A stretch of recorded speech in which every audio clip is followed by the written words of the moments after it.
नमस्कार, मैं रवीश कुमार। पुलवामा और अदानी का नाम आते ही मीडिया क्यों चुप हो जाता है और एक व्यस्त राजनेता राहुल गांधी को पत्रकार क्यों बनना पड़ता है?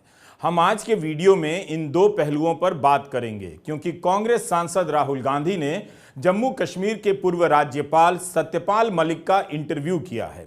उसमें जो बातें निकल कर आई हैं उसे मीडिया ने फिर से दबा दिया है। विपक्ष के सांसद पत्रकार बनकर उस मुद्दे को दोबारा से सतह पर लाने में राहुल गांधी सफल तो हो जाते हैं, मगर जो पत्रकार हैं वो इसे खबरों में शामिल ना कर सत्ता पक्ष के मंत्री की तरह व्यवहार करते नजर आते हैं। भारत के लोकतंत्र को अगर आप मीडिया की नजर से देखेंगे तो बेहद अफसोस होगा। क्या गोदी मीडिया ने अब यह हालत कर दी है कि जनता के सवालों को और सरकार से पूछे जाने वाले सवालों को उठाने के लिए विपक्ष के नेताओं को ही पत्रकार बनना पड़ेगा?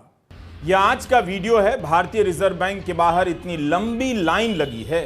ये लोग 2000 के नोट बदलवा रहे हैं। सरकार ने ही व्यवस्था की है कि जो लोग तय सीमा के भीतर नहीं बदलवा सके वे रिजर्व बैंक आकर चेंज करा सकते हैं।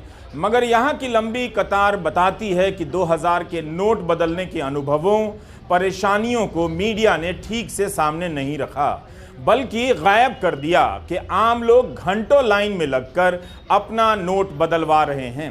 यह भी एक तरह की नोटबंदी जैसा अनुभव है, मगर मीडिया के स्क्रीन से गायब है। आपको भी यह वीडियो देखकर हैरानी होगी कि सही में लोग अभी तक 2000 के नोट बदलवाने के लिए लाइनों में लग रहे हैं और कहीं कोई रिपोर्टिंग नहीं, जबकि यह दिल्ली में हो रहा है। रिजर्व बैंक के करीब कई सारे समाचार पत्रों और एजेंसियों के दफ्तर हैं। यहां से आप पैदल प्रेस क्लब ऑफ इंडिया जा सकते हैं, जहां बहुत सारे पत्रकार मिलते हैं। ऐसा हो ही नहीं सकता कि इस रास्ते से सुबह से लेकर 2:30 बजे तक कोई पत्रकार गुजरता ही ना हो। खबर तो छोड़िए, उसके ट्वीट पर या फेसबुक पोस्ट पर भी इस तरह की जानकारी नजर नहीं आती। इसी तरह से बहुत सारे मुद्दे आम जनता की नजर से गायब कर दिए जाते हैं। कुछ लोग साहस कर आगे भी आते हैं तो गोदी मीडिया उनकी बात को जनता के बीच नहीं जाने देता। इसलिए सत्यपाल मलिक और राहुल गांधी की बातचीत का वीडियो इस संदर्भ में महत्वपूर्ण है। पुलवामा की घटना को लेकर सत्यपाल मलिक और राहुल गांधी ने जो भी कहा है उस पर हम तो बात करेंगे, मगर गोदी मीडिया ने जनता और विपक्ष को किस तरह मजबूर किया है उस पर भी नजर डालने की जरूरत है। हमारा सवाल है कि विपक्ष के सांसद को पत्रकार की भूमिका क्यों निभानी पड़ रही है? राहुल गांधी को पत्रकार क्यों बनना पड़ रहा है? आपकी क्या राय है उसके बारे में, पुलवामा के बारे में? और अभी तक उसमें कुछ नहीं हुआ। स्ट्रेटेजिक जगह पे इतना एक्सप्लोसिव कहां से आ गया, कैसे आया? हिंदुस्तान की राजनीति में आज दो विचारधाराओं की लड़ाई है, एक आरएसएस गांधी वाली, एक आरएसएस और एक गांधी वाली। हम बात कर रहे हैं तो इसके बाद में आप पर भी थोड़ा आक्रमण करेंगे। जब भी हम किसी से बात करते हैं एकदम आक्रमण शुरू हो जाता है उन पर। क्या विपक्ष के पास यही रास्ता बचा है कि वह अपना अखबार, अपना चैनल लॉन्च करे और सांसद से लेकर पार्टी अध्यक्ष को एंकर और पत्रकार की भूमिका में उतरना पड़े? भारत का गोदी मीडिया केवल मुस्लिम विरोधी नहीं है, विपक्ष विरोधी भी है। वह विपक्ष के उठाए सवालों को गायब कर देता है और जब भी बीजेपी विपक्ष पर निशाना साधती है उन सवालों को लेकर विपक्ष पर हमला बोल देता है। हाल ही में विपक्ष के गठबंधन ने एक सूची जारी की कि उसके प्रवक्ता 14 एंकरों के डिबेट कार्यक्रम में नहीं जाएंगे क्योंकि वहां नफरती मुद्दे उठाए जाते हैं। राहुल गांधी के YouTube चैनल पर जब आप जाएंगे तो वहां आपको राहुल गांधी कई तरह की भूमिकाओं में नजर आएंगे। हाल ही में राहुल गांधी दिल्ली के कीर्ति नगर में फर्नीचर के कारखाने में जाते हैं और वहां 2 कारीगरों के साथ मिलकर एक बेंच बनाते हैं। राहुल गांधी को राजनीति ना आती हो मगर वे बेंच बना सकते हैं, इस पर भी मीडिया चुप्पी साध गया। ठीक यही काम अगर प्रधानमंत्री ने किया होता तो गोदी मीडिया बेंच बनाने की मेहनत से लेकर तकनीक को लेकर और भारत की परंपरा को लेकर दिन भर प्रोग्राम कर रहा होता। इसी तरह राहुल गांधी अलग अलग पेशा से जुड़े लोगों से मिलने जाते हैं और उनके साथ काम करते हैं।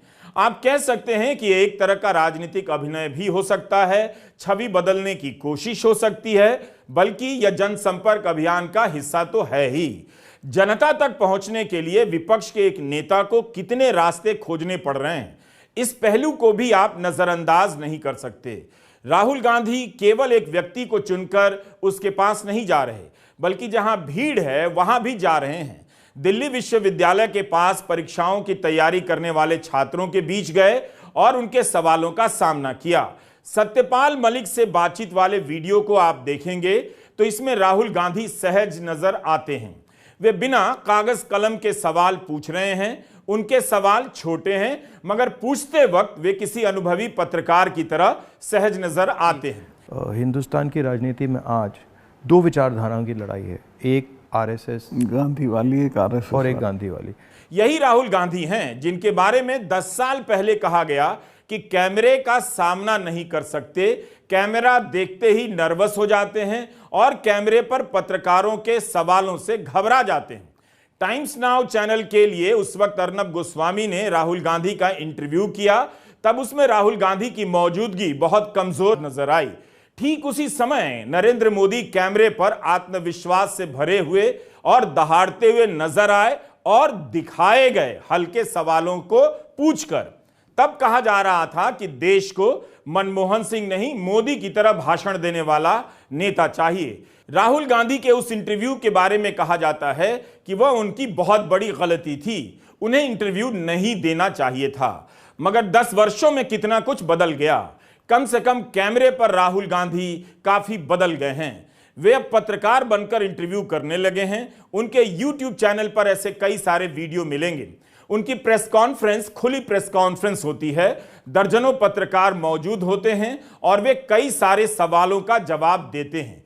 इन्हीं 10 वर्षों में कैमरे पर दहाड़ने वाले नरेंद्र मोदी एक भी इस तरह की प्रेस कॉन्फ्रेंस नहीं कर सके। करण थापर जैसे पत्रकारों को दोबारा इंटरव्यू देने का सवाल तो छोड़ ही दीजिए। यही नहीं, प्रधानमंत्री लिखा हुआ भाषण देते हैं और टेलीप्रॉम्प्टर की मदद लेते हैं। तो इन 10 वर्षों में विपक्ष के जिस नेता को कैमरे के सामने नौसिखुआ या बच्चा कहा गया, आज वही राहुल गांधी अपने YouTube चैनल पर कैमरे के दोस्त नजर आ रहे हैं। भारत यात्रा के दौरान राहुल गांधी ने भी कुछ YouTube इन्फ्लुएंसर के साथ बातचीत की और वीडियो किए, जिसमें वे उनके साथ कूल बातचीत करते हुए नजर आते हैं। भारत जोड़ो यात्रा के दौरान राहुल गांधी ने सोशल मीडिया के ऐसे पत्रकारों से भी मुलाकात की जो सरकार के दमन का शिकार हो चुके हैं। राहुल गांधी के सामने जिस तरह से उठकर एक पत्रकार सवाल करता हुआ मिल जाता है, आपको प्रधानमंत्री मोदी की किसी भी सभा में देखने क्या सुनने को भी नहीं मिलेगा। राहुल उसे अपने वीडियो में डालते हैं, एडिट नहीं करते हैं। तो यहाँ पर सभी ने अपने YouTube चैनल की और Facebook पेज की बात की, लेकिन मैं बात कर रहा हूँ कि 2017 में उत्तर प्रदेश की सरकार ने मुझ पर सेडिशन लगाया, मुझे 42 डेज तक मुझे फनल की जेल में रखा। उसके बाद मुझ पर जब मुझे गांव से निकाल दिया, अभी मुझे एक्सटर्नमेंट ऑर्डर मेरे खिलाफ अभी मेरठ की कोर्ट ने पास किया है। मैं 3 महीने मेरठ जिले में नहीं जा सकता हूँ।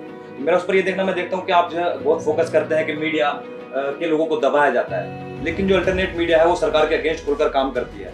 जब वो काम करते हैं तो जेल भी जाते हैं, लेकिन जेल जाने वाले जर्नलिस्ट लोगों के साथ में आप कितना है, किस तरीके से आप उनका साथ दे पाते हैं। मैं देखता हूँ कि आपका कुछ जर्नलिस्ट लोगों के समर्थन में स्टेटमेंट भी आते हैं, लेकिन मेरे बारे में बहुत अच्छे इंटरनेशनल लेवल पर न्यूज भी बना, आप लोगों की तरफ से कोई स्टेटमेंट नहीं आता। ये मैं आलोचना नहीं कर रहा हूँ, मैं शिकायत कर रहा हूँ। इसलिए सोशल मीडिया में राहुल गांधी की मौजूदगी प्रधानमंत्री मोदी या उनके मंत्रियों से कुछ अलग है। यही पत्रकार अगर मोदी की किसी सभा में होता तो तुरंत उठाकर बाहर फेंक दिया गया होता और जेल में डाल दिया जाता, जहां उसे 2 साल तक जमानत भी नहीं मिलती। मगर इस पत्रकार ने बात तो सही की। तो राहुल गांधी तीखे सवालों वाले प्रेस कॉन्फ्रेंस या इंटरव्यू के विकल्प में, यानी उनसे बचने के लिए यह सब नहीं कर रहे।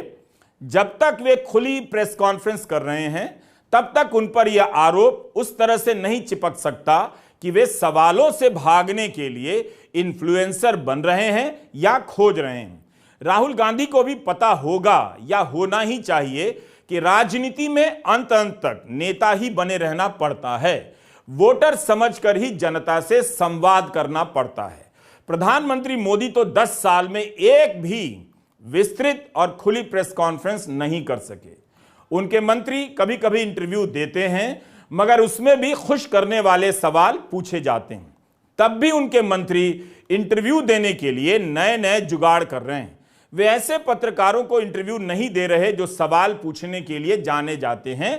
मिसाल के तौर पर करण थापर की जगह ये मंत्री सोशल मीडिया के इन्फ्लुएंसर को इंटरव्यू दे रहे हैं, जो उनसे पर्सनल टाइप की बातें करते हैं, क्रिकेट के बारे में बातें करते हैं, उनके डैडी और सन के बारे में बातें करते हैं। अब आप इस प्रक्रिया को समझिए। मंत्री अगर पत्रकार को इंटरव्यू देंगे तो वे उन सवालों को पूछेंगे जो उनके काम से संबंधित हैं, क्योंकि पत्रकार उनके विभाग की गतिविधियों पर नजर रखता है। अब जो ये सोशल मीडिया के इन्फ्लुएंसर से बात कर रहे हैं, उन्हें क्या पता कि जिस मंत्री इसका इंटरव्यू कर रहे हैं उनके विभाग को लेकर कितने पर्दाफाशी रिपोर्ट प्रकाशित हो चुकी है, जिन पर मंत्री बात करने से कतराएंगे या बात करेंगे तो घिर जाएंगे। इसलिए वे पर्सनल टाइप की बातचीत करते हैं, गुडी गुडी। तो आप इस तरह के ट्वीट और सोशल मीडिया के पोस्ट देखिए। मोदी सरकार के कई प्रमुख मंत्री, बीजेपी और प्रधानमंत्री के आधिकारिक ट्विटर हैंडल से सोशल मीडिया के अलग अलग इन्फ्लुएंसर की फोटो और वीडियो साझा की गई है।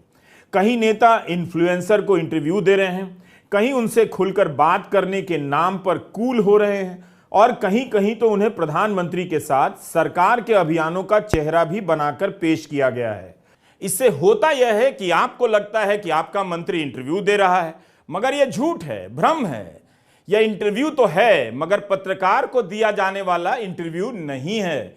आप यह सवाल जरूर पूछ सकते हैं कि जब मंत्री जी इंस्टाग्राम या यूट्यूब के लोकप्रिय लोगों को इंटरव्यू दे सकते हैं, उसका टाइम है, तो पत्रकारों को इंटरव्यू क्यों नहीं दे रहे हैं? खासकर उन पत्रकारों को जो सवाल पूछ सकते हैं, जिन्होंने अपनी कई खोजी रिपोर्ट में उनके विभाग की नीतियों को लेकर पर्दाफाश किया है। खबरें तो यह भी छपी हैं कि इनमें से कई इन्फ्लुएंसर ऐसे हैं जिन्हें सरकार के ही किसी विभाग ने प्रायोजित किया है, विज्ञापन दिया है। हम पुलवामा और सत्यपाल मलिक की बात को नहीं भूले हैं, उस पर आएंगे, लेकिन इस प्रक्रिया पर बात जरूरी है। 10 साल में सरकार और मीडिया के रिश्ते और छवि कितनी बदल गई, बर्बाद कर दी गई। जिस सरकार के मंत्रियों और पार्टी के नेताओं को मीडिया के सामने सिद्धहस्त और सहज खिलाड़ी कहा जाता था, उस पर मीडिया को मैनेज करने, उसे गुलाम बना देने का आरोप लगने लगा। जिस सरकार के पास इतना बड़ा गोदी मीडिया है, उसे भी लगने लगा है कि पत्रकार नेगेटिव असर डालते हैं, इसलिए वो पॉजिटिव असर के लिए नए नए इन्फ्लुएंसर के पास जाने लगे हैं। 2024 आते आते अब आ भी गया है। ऐसी नौटंकियां आपको खूब दिखेंगी, आप देखेंगे भी। हम बात राहुल गांधी की कर रहे हैं, एक राजनेता जिसे मीडिया ने पूरी तरह से अवरुद्ध, ब्लॉक कर दिया है। वह मीडिया को केवल चुनौती नहीं दे रहा, बल्कि मीडिया के स्पेस में अपना मीडिया बना रहा है, खुद पत्रकार बन रहा है। इस प्रक्रिया को ध्यान में लाना चाहता हूं। आप याद कीजिए, जब अदानी का मामला आया तब राहुल गांधी ने खुद वीडियो बनाया और समझाने लग गए कि यह मामला क्या है। वैसे यह काम पत्रकारों का था। जब पत्रकार अपना काम छोड़ मोदी भजन में लग जाएंगे, तब राहुल गांधी को यह सब करना पड़ा। एक दिलचस्प बात और है, आज का मीडिया राहुल गांधी में आए इस बदलाव या मीडिया को राहुल गांधी की इस चुनौती पर ना लिखेगा ना बोलेगा, क्योंकि फिर उसे अपनी पोल खोलनी पड़ जाएगी कि हमने जिस नेता को ब्लॉक किया, मजाक उड़ाया, उस नेता ने मीडिया के भीतर अपना मीडिया बना लिया है। जब राहुल गांधी विपक्ष के नेता के रूप में मणिपुर गए, हाथरस जाते समय पुलिस ने धक्का देकर गिरा दिया। धारा 370 की समाप्ति के बाद श्रीनगर एयरपोर्ट से लौटा दिया गया। तब गोदी मीडिया ने कितना दिखाया, कितनी बहस की। आपको लौटकर यह सब देखना चाहिए। हमारा सवाल है कि कांग्रेस सांसद राहुल गांधी को सत्यपाल मलिक का इंटरव्यू क्यों करना पड़ा? क्योंकि सत्यपाल मलिक ने पुलवामा की घटना को लेकर जो आरोप लगाए, उसे मीडिया ने दबा दिया।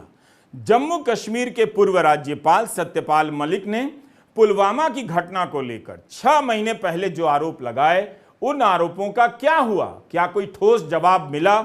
अब इसका जवाब मिल गया है। जवाब है कि कुछ नहीं हुआ और कुछ नहीं होगा। वही होगा या होता रहेगा जो अदानी मामले में लगे तमाम आरोपों का हुआ है। वैसे इस बीच अदानी मामले में एक और खबर आ गई है। ब्लूमबर्ग और रॉयटर्स ने खबर की है कि अदानी के multinational auditor EY Ernst and Young की एक मेंबर एजेंसी SR बाटली बोई की जांच हो रही है। भारत में ऑडिटरों की जो नियामक संस्था है national financial reporting authority NFRA, इसने एजेंसी से अदानी ग्रुप की कंपनियों की ऑडिट से जुड़ा डेटा मांगा है। ब्लूमबर्ग ने लिखा है कि यह हाल की अवधि के लिए नहीं बल्कि 2014 तक के लिए मांगा गया है। कांग्रेस महासचिव जयराम रमेश ने ट्वीट किया है कि मई 2023 में अडानी टोटल गैस लिमिटेड के वैधानिक ऑडिटर ने इस्तीफा दिया। अगस्त 2023 में अंतर्राष्ट्रीय स्तर पर प्रसिद्ध एक अन्य वैधानिक ऑडिटर ने इस्तीफा दिया। अक्टूबर 2023 में एक तीसरे वैधानिक लेखा परीक्षक को लेकर खबर आई जिसकी जांच खुद NFRA कर रही है और जो अदानी समूह की 5 कंपनियों की ऑडिटर है। जयराम लिखते हैं कि प्रधानमंत्री मोदी के इस सबसे पसंदीदा समूह में कुछ तो जरूर गड़बड़ है। जाहिर है गोदी मीडिया बात नहीं करेगा, वो कभी करता भी नहीं, इसलिए आप इस सरकार के बारे में कुछ भी नहीं जानते। कम से कम मीडिया के जरिए तो आप कुछ भी नहीं जानते। अच्छी बात है कि कई लोगों ने गोदी मीडिया को सैटेलाइट और केबल के अलावा YouTube पर भी देखना बंद कर दिया है। जो भी ऐसा कर रहे हैं उन्हें मैं अपनी तरफ से सलाम भेजता हूं। अब आते हैं राहुल गांधी और सत्यपाल मलिक की बातचीत के उस हिस्से पर जिसमें भारत के मीडिया के बारे में बात हो रही है। चाहे वो अदानी हो चाहे वो कासेंसस हो, जो ज़रूरी बातें हैं उसका कुछ नहीं होगा, मगर इजराइल हो, बॉलीवुड हो, क्रिकेट हो, उस पर चलते जाएंगे। अदानी तो आपने इसके चिपका दिया, वो तो छूटेगा नहीं। गांव गांव चला गया अदानी का, और लोग ये कहते हैं अदानी के यहाँ इसी का रुपया है। हाँ, वो 20,000 का आपने उठाया था, 20,000 को इतना बड़ा इन्वेस्टमेंट कहाँ से आएगा? कल ही एक स्टोरी आई है कि ये कोयले के प्राइस इन्फ्लेट कर रहा है। वहाँ से इंडोनेशिया से कोयला नाव में जाता है और यहाँ पहुँचते उसकी प्राइस इन्फ्लेट हो जाती है और फिर लोगों को बिजली के लिए ज़्यादा रेट देना पड़ता है, मगर वो भी मीडिया ने कहीं नहीं उठाया। मुझे खबर ये दी गई कि जिस दिन मैं ये करण थापर का इंटरव्यू किया, इन्होंने बुला के सब चैनल्स को कहा कि खबरदार कोई रिपोर्टिंग नहीं होगी, और अतीक अहमद का केस हो गया और उसको 10 दिन तक हेडलाइन। मैंने वो देखा, मैंने अपनी बहन से कहा कि ये जो आपने पुलवामा की बात की है इसके कारण ये किया गया है, टोटल डिस्ट्रैक्ट करने के लिए। मीडिया चुप रहकर राहुल गांधी और सत्यपाल मलिक की बात को सही साबित कर देता है, वरना यह खबर छपती और चर्चा होती तो दोनों ही गलत साबित हो जाते। लेकिन जो गोदी मीडिया दिन रात राहुल गांधी को गलत साबित करने में लगा है, वह गोदी मीडिया अदानी और पुलवामा का सवाल उठाकर राहुल गांधी को क्यों नहीं गलत साबित कर देता है। ऐसे भी सोचिए, अगर ऐसा करेगा तो राहुल को गलत साबित करने के चक्कर में अपने प्रिय मोदी जी को ही गलत बताने लग जाएगा। उसे पूछना पड़ेगा मोदी जी से कि आपकी सरकार ने जवाब नहीं दिया, अदानी मामले में जांच नहीं कराई, अदानी को बचा रही है आपकी सरकार, ब्ला ब्ला ब्ला ब्ला एंड ब्ला। 6 महीना पहले जब सत्यपाल मलिक ने पुलवामा की बात की, तब सत्यपाल मलिक से बातचीत करने मैं भी उनके घर गया। उसके ठीक एक दिन पहले द वायर के करण थापर ने सत्यपाल मलिक का इंटरव्यू किया, जिसमें पहली बार उन्होंने यह सब आरोप लगाए। तब भी सत्यपाल मलिक हैरान थे कि अगले दिन किसी ने छापा भी नहीं, दिखाया भी नहीं। मैं सत्यपाल मलिक पूर्व राज्यपाल जम्मू कश्मीर के साथ हूँ, इसलिए साथ हूँ कि करण थापर के साथ सत्यपाल मलिक जी ने जो कहा है प्रधानमंत्री की भूमिका के बारे में, राष्ट्रीय सुरक्षा सलाहकार की भूमिका के बारे में, मगर उससे भी ज़्यादा इसलिए भी आज इनके साथ हूँ कि एक पूर्व राज्यपाल का बयान आता है। उस बयान की अपने आप में बहुत गंभीरता है, लेकिन इसके बाद भी इस गौरवशाली लोकतंत्र वाले इस देश में ज़्यादातर मीडिया उस खबर को नहीं दिखा, इनके इंटरव्यू की कहीं चर्चा नहीं होती है, ज़्यादातर अखबारों में वो खबर गायब कर दी जाती है।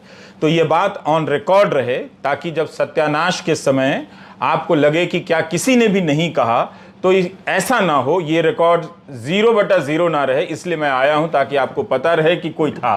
और करण थापर के बाद और भी शायद लोग आए, लेकिन ये वाकई दुख की बात है कि आपने इतना गंभीर बयान दिया।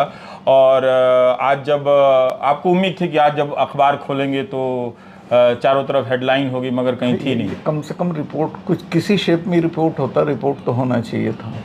किसी भी शेप में रिपोर्ट किसी भी शेप में नहीं हुआ, कहीं नहीं हुआ, सिवाय एक टेलीग्राफ कलकत्ता के अलावा। राहुल गांधी के YouTube चैनल के नियमों के अनुसार हम राहुल गांधी के वीडियो का सारा हिस्सा यहां नहीं दिखा सकते, इसकी इजाजत नहीं है। और एक सीमा के बाद पूरा वीडियो दिखा देना ठीक भी नहीं है।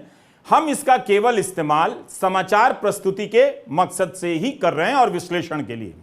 अगर आपको सत्यपाल मलिक के साथ उनका पूरा इंटरव्यू देखना है तो राहुल गांधी के YouTube चैनल पर जाना होगा, जिसे 12 लाख से अधिक लोग देख चुके हैं।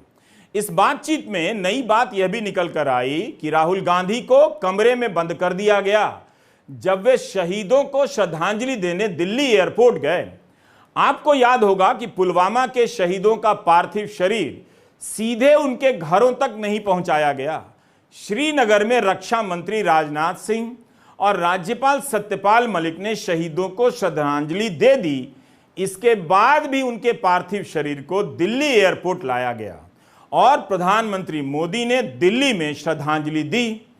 उस दिन का वीडियो कवरेज आप निकालकर अब वापस जाकर YouTube में ही मिल जाएगा, देखिए। मगर राहुल गांधी का यह आरोप कि जब वे दिल्ली एयरपोर्ट पर श्रद्धांजलि देने गए तो उन्हें कमरे में बंद किया जाने लगा। जैसे ही मैंने पुलवामा के बारे में सुना, मुझे पता लगा कि हमारे जो शहीद हैं एयरपोर्ट आ रहे हैं जी, तो मैं सीधा एयरपोर्ट गया। हमारी सिक्योरिटी वालों ने मुझे कहा कि नहीं नहीं नहीं, आप मत जाइए, मगर मैंने कहा मैं जा रहा हूँ। तो मैं एयरपोर्ट में चला गया और एयरपोर्ट में उस टाइम मुझे कमरे में बंद कर दिया और मुझे कहा कि देखिए आप कमरे से नहीं निकल सकते। मैंने कहा मतलब? तो उधर वो सब शहीद आए थे, वहाँ पे आर्मी के लोग थे, प्रधानमंत्री आ रहे थे और मुझे मतलब लिटरली चाबी से बंद किया कि आप बाहर नहीं जा सकते। मैंने सिक्योरिटी वालों से बोला ये मतलब ऐसे कैसे कर सकते हैं, और फिर लड़के मैं वहाँ से निकला तो मुझे लग रहा था कि एक पूरा वहाँ पे शो सा क्रिएट हो रहा था। हाँ, वो था ही, वो प्रधानमंत्री को श्रीनगर जाना चाहिए था, राजनाथ सिंह आए थे, मैं था, हम लोगों ने श्रद्धांजलि दी थी, प्रधानमंत्री को उसी दिन जाना चाहिए था। नहीं, मगर मुझे उसमें क्या शौक लगा कि ऐसे लग रहा था कि एक कोई बड़ा इवेंट सा हो रहा है ना इसके लिए, और वहाँ पे प्रधानमंत्री आए हैं और ये पूरा मतलब जैसे देश को दिखा रहे हैं कि भैया देखो, काफ़ी डिस्टेस्टफुल सा था। जिस दिन ये हुआ तो ये नेशनल कॉर्बेट पार्क में शूटिंग करा रहा था अपनी, तो ये अवेलेबल मैंने 3-4 बार कोशिश की, मिला ही नहीं मुझको। 5 या 6 बजे इसका फ़ोन आया, हाँ सतपाल भाई क्या हुआ? मैं कहा हमारे इतने लोग मर गए हैं और हमारी गलती से मरे हैं। तो बोला नहीं नहीं चुप रहना, अभी कुछ नहीं बोलना इस पर। फिर 1 घंटे बाद ये डोभाल जो मेरा क्लास फेलो रहा लॉ में मेरठ में, तो इसका फ़ोन आया, सतपाल भाई आप बोल दी। मैं 2 चैनल को बोल चुका था ये बात, तो इन्होंने कहा नहीं नहीं कुछ नहीं बोलना है इस पर। मैं कहा ठीक है, मैं समझा कुछ जांच वाँच कराएंगे, उस पर असर पड़ेगा।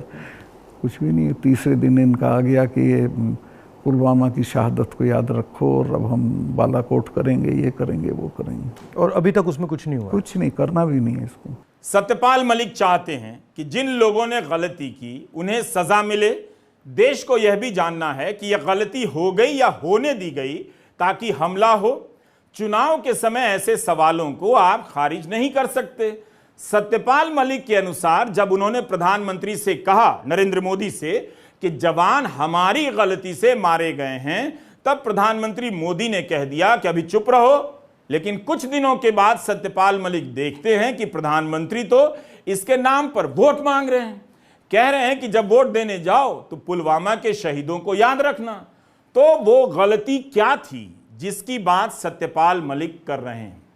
सत्यपाल मलिक का कहना है कि सीआरपीएफ के जवान इसलिए शहीद हुए क्योंकि उन्हें अपने बेस से जाने के लिए गृह मंत्रालय से 5 एयरक्राफ्ट मांगे गए थे। उनकी तरफ से 4 महीने तक यह प्रस्ताव पड़ा रहा और एक पूरी बटालियन जम्मू में इंतजार करती रही।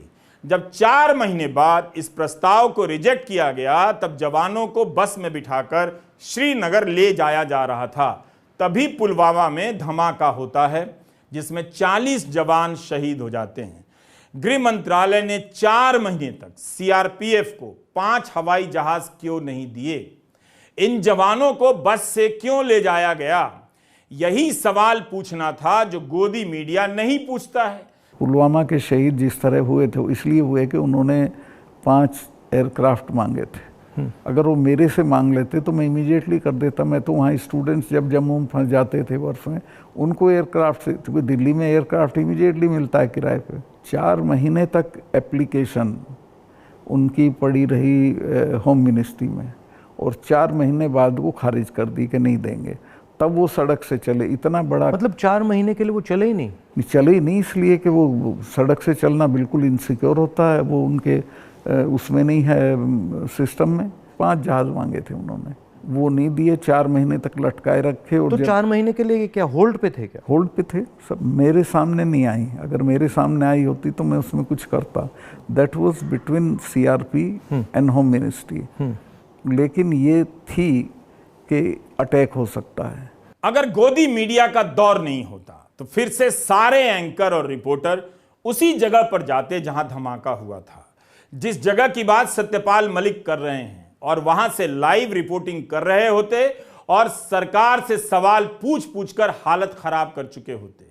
मगर अब यह सब संभव नहीं है। आज केवल गोदी मीडिया ही नहीं बल्कि जांच एजेंसियां भी गोदी एजेंसियों की तरह नजर आने लगी हैं। गोदी सेठ के बारे में मैंने आपको इस YouTube चैनल पर बता दिया है।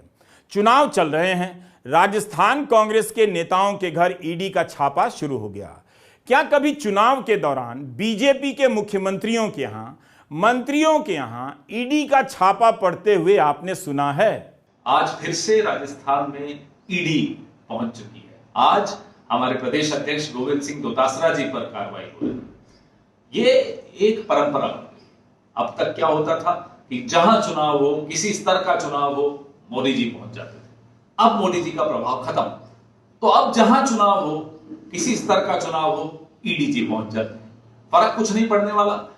कांग्रेस या राहुल गांधी की नजर से देखें तो उनके लिए यह अच्छा हो सकता है कि उनके नेता कैमरे पर सहज हो रहे हैं, इंटरव्यू कर रहे हैं। मगर मेरी नजर से देखें तो यह बात दुखी करती है। राहुल को ऐसा नहीं करना पड़ता अगर भारत का मीडिया गोदी मीडिया नहीं बनता। मीडिया सरकार से सवाल करता। इस तरह से राहुल गांधी ने सत्यपाल मलिक का इंटरव्यू कर भारत की मौजूदा पत्रकारिता, संपादकों और चैनलों के मालिकों को शर्मिंदा कर दिया है। तो भारत का मीडिया कर क्या रहा है? अब आप सोचिए, 2000 के नोट बदलवाने की परेशानी तो अब भी है, मगर मीडिया से यह खबर गायब क्यों है? क्योंकि सरकार का कोई भी फैसला जनविरोधी ना लगे, इसलिए मीडिया के लिए यह सब खबर नहीं है। इस लाइन में लगे हुए लोग अपना अपना काम छोड़कर आए हैं। कोई कोर्ट छोड़कर आया है, कोई ऑटो चलाने वाला है जो ऑटो छोड़कर आया है। खबर नहीं छपने से अखबारों में आप जनता की परेशानी गायब हो जाती है, मगर असली जिंदगी में गायब नहीं होती। आपको लंबी लाइनों में लगना ही पड़ता है। आप पर ब्याज का बोझ है, सहना ही पड़ता है। कर्ज का बोझ बढ़ता जा रहा है, बेरोजगारी और महंगाई की मार बढ़ती जा रही है, मगर आपको भी मीडिया ने विपक्ष के नेताओं की तरह गायब कर दिया है। बेहतर है आप इसे तुरंत समझ लें, वरना 20 साल बाद आप रोएंगे कि आपने भी इस सुंदर से देश को बर्बाद करने में योगदान दिया है। आप यह सब जानते हैं मगर बेखबर होने की नौटंकी करते हैं। लेकिन मैं आपको जानता हूं। श्याम कुमार बंसल, एडवोकेट। कहाँ से आए आप? गजोला यूपी, डिस्ट्रिक्ट अमरोहा। कब से लगे हैं लाइन में? 2 घंटे सर। तो इतना देर मतलब सरकार तो टाइम दिया था आपको नोट बदलने के लिए? नोट बदलने दिया, लेकिन कभी कदार जो घर की महिलाएं होती हैं उनके पर्स में रुपए रह जाते हैं। अच्छा। और वो भूल जाती हैं रखे कि रुपए हमने कहाँ रखे हैं। तो उन नोटों को बदलने के लिए गवर्नमेंट को ये सुविधा करनी चाहिए थी कि जो SBI बैंक जहाँ भी हैं वहाँ पे जमा करें पेनल्टी के साथ। क्या गवर्नमेंट पेनल्टी ले लेती हमसे 1% के 2% जो पेनल्टी लेती लेकिन इतना परेशानी नहीं होती हम लोगों को। इतनी दूर से आ रहे हैं लोग हम लोग। कितने देर से लगे हैं लाइन में? लाइक वो 1-1.5-2 घंटे होगा, लगभग 1.5-2 घंटा लाइन लगे हुए। छोटे लाल साहब। कहाँ से आए? बिहार से। क्या काम करते हैं? हम रिक्शा चलाते हैं। अच्छा, तो यहाँ पे कितने देर से लगे लाइन में? अभी तो 2 घंटे हो गए हैं। 2 घंटे हो गए? हाँ। पहले आपको टाइम मिला था तो नहीं जमा किए थे? मालूम नहीं था मुझे। आपको पता ही नहीं था? पता ही नहीं था। यहाँ पे कैसे पता चला? ऐसे ही वो पैसे कोई ऐसा सवारी ने दिया हमको 2000 के नोट। अच्छा। वो नोट के बारे में मुझे मालूम नहीं था। मैंने 1900 रुपये दिया, 100 रुपये भाड़ा था। हाँ। 100 रुपये के चक्कर में मैं 1900 रुपये दे दिया। 2000 का मालूम नहीं था कि बंद हो गया या तो चालू है। आपको कब ये भाड़ा कब मिला ये वाला? ये भाड़ा मिला है लगभग 6 दिन 7 दिन हो गया। आपको पता नहीं था? पता ही नहीं था। वो बैंक में जमा करने के लिए गए तो ऐसा अचानक हमको मालूम पड़ा। नीरज कहाँ से आए हो? यूपी से हूँ। यहाँ पे कहाँ रहते हो? रहता बदरपुर बाटर। बदरपुर बॉर्डर। क्या काम करते हो? मैं जॉब करता हूँ। कहाँ पे? ये सरता बिहार। अच्छा, तो जॉब छोड़ के आए आप? हाँ। अच्छा, यहाँ पे कैसे पता चला आपको? यहाँ लोगों से पूछा, पता लगा RBI में जमा। सरकार ने तो इतने दिन का टाइम दिया था नोट बदलने के लिए। अरे क्या वो समझ नहीं पाए ना हम। आपको पता नहीं चला? पता नहीं चल यहाँ पाया। का कैसे पता चला? यहाँ क्या वो घर पे रह गए 2-3 नोट, तो जब देखा तो मिल गए, वो मंगाया घर से। पहले पता नहीं चला? पता नहीं चला। सीरियस में नहीं लिया आपको? नहीं पता ही नहीं था ना। तो यहाँ पे कितने देर से लाइन में खड़े? लगभग हो गया 3-3.5 घंटे। 3-3.5 घंटे। जॉब डील के आया हूँ। ड्यूटी तैयारी गया? झाड़ी खत्म। आप जिन अखबारों और चैनलों के लिए हर महीने पैसे देते हैं, उन्हें आज से पैसा देना बंद कर दीजिए। इस पैसे से मोटा अनाज मिलेट खरीद कर खाइए, जलेबी खाइए, गुलाब जामुन खाइए, फाफड़ा खाइए, खूब मोमो खाइए, मगर गोदी मीडिया मत देखिए। वो आपकी गुलामी का प्रतीक है।